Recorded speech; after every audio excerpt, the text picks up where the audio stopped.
What's up? Pete with GCI Turf. Look at there, boy. I actually had a few more clumps than I thought I did. So they're gone. Poa trivialis gone, and it is, I can't stand it no more.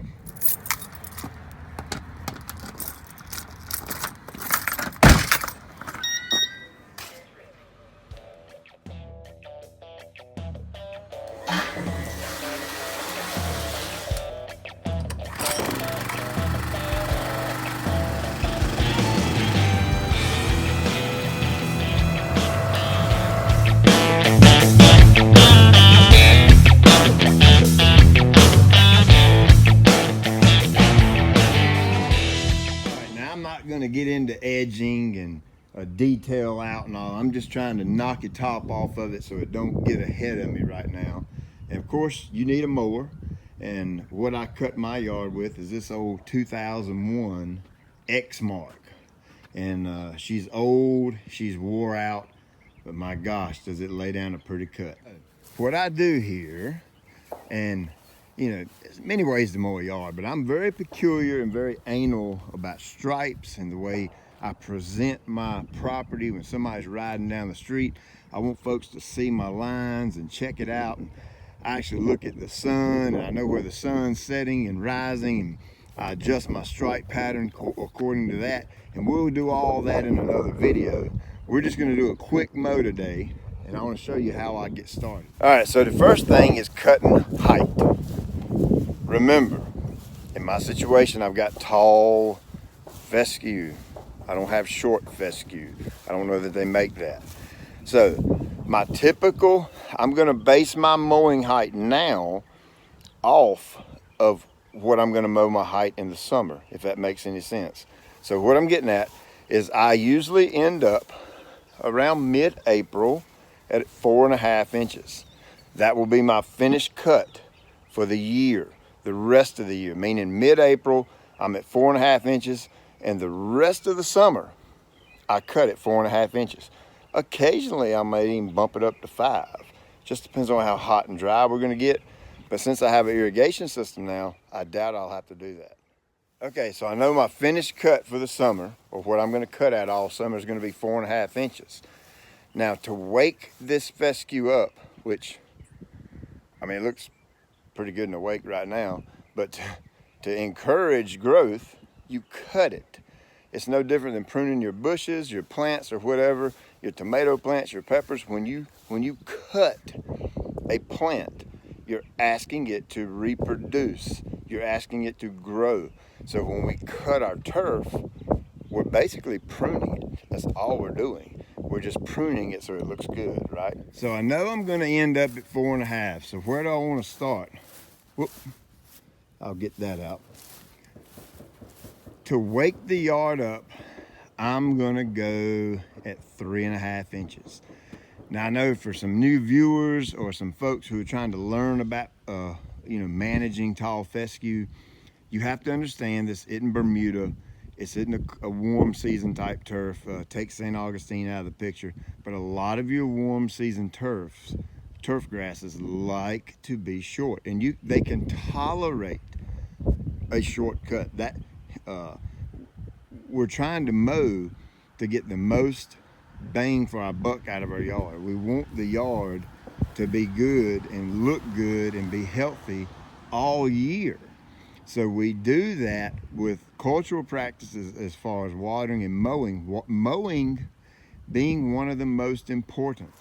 Now, I might shock you when I say this, but I don't care if you have us for a fertilizer company. I don't care if you have yourself for a fertilizer company. I don't care who you have for a fertilizer company.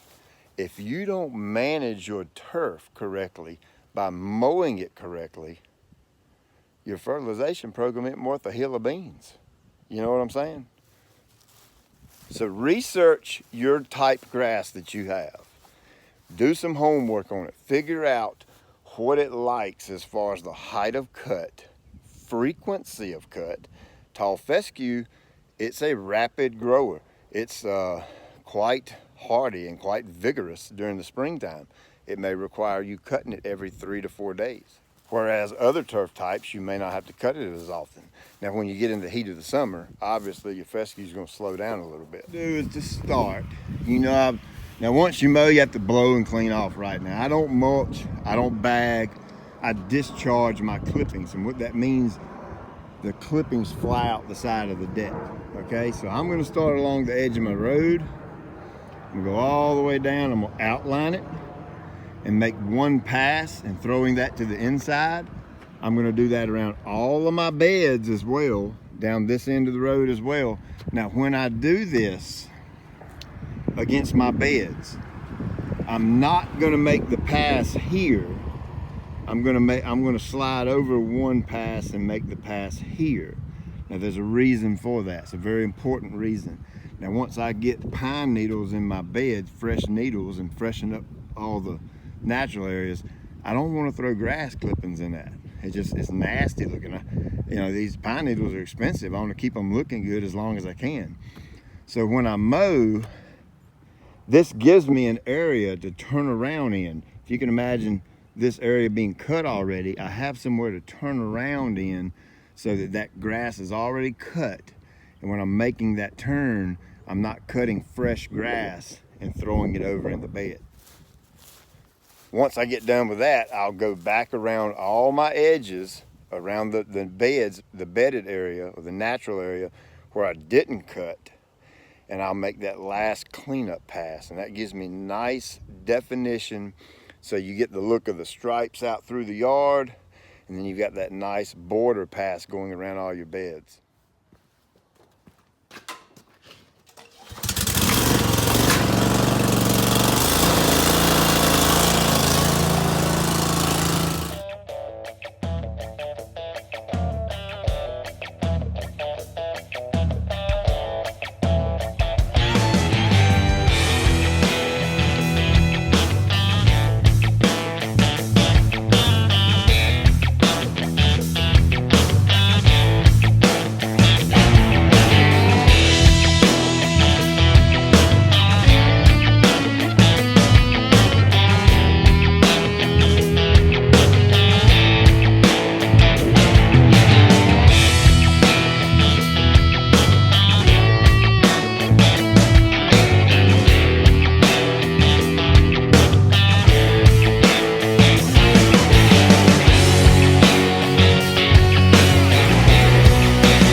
Okay, so I got to cut up. Now let me make this point.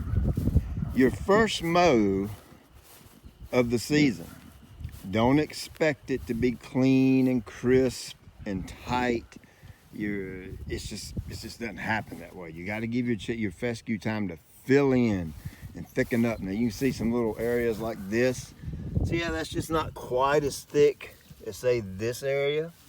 Well, this area, after mowing and cutting these blades, and then you're asking it to grow, it's gonna get like this. Give it a couple of weeks, 2 or 3 weeks, be patient with it, okay? Now, one thing mowing today did help me with is look. 1, 2, found some more trivialis. So I'll get to digging that out. Now I'm telling you, 5 years, I've never had trivialis or poannual in my yard, ever. Look.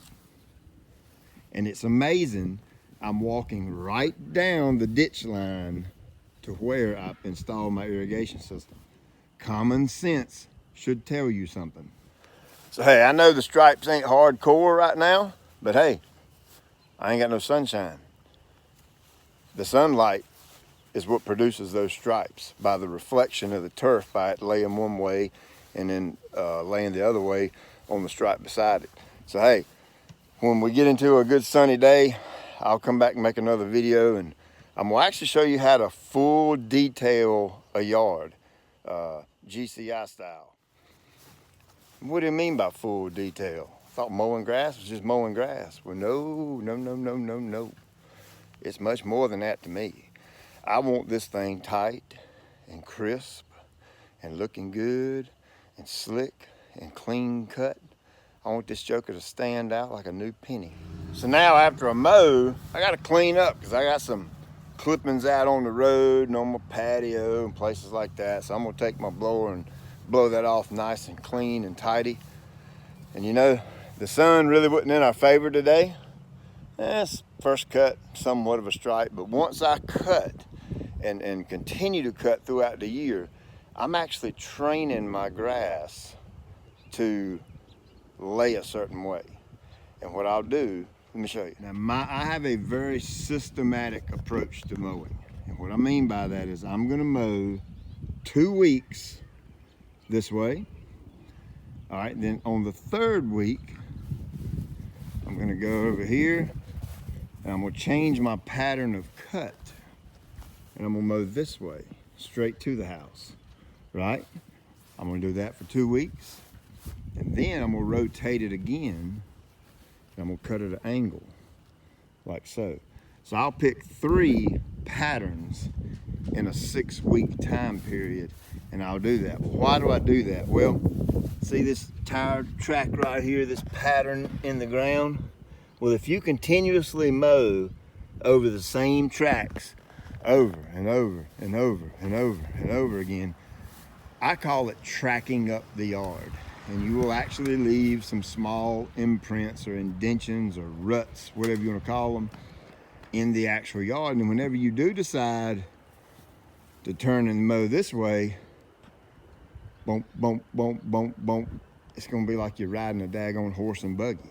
So hey, rotate your patterns up, and not only does it make the mowing smoother, it's healthier for the grass if you cut the turf a different direction every couple of weeks or so. Hey, don't forget, we're giving away 3 50-pound bags of our GCI Turf Services custom tall fescue mix, along with 3 gallons of the Greene County fertilizer RGS. So I'll put a link to that video. You can find out more details on how to win.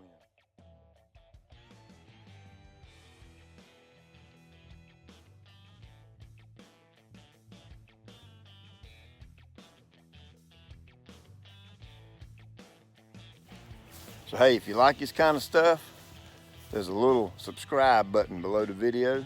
Click it, the little bell beside it.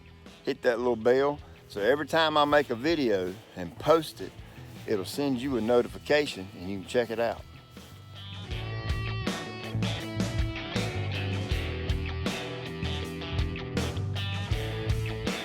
Thank you for watching. Check you later, and hey, get your dirt right.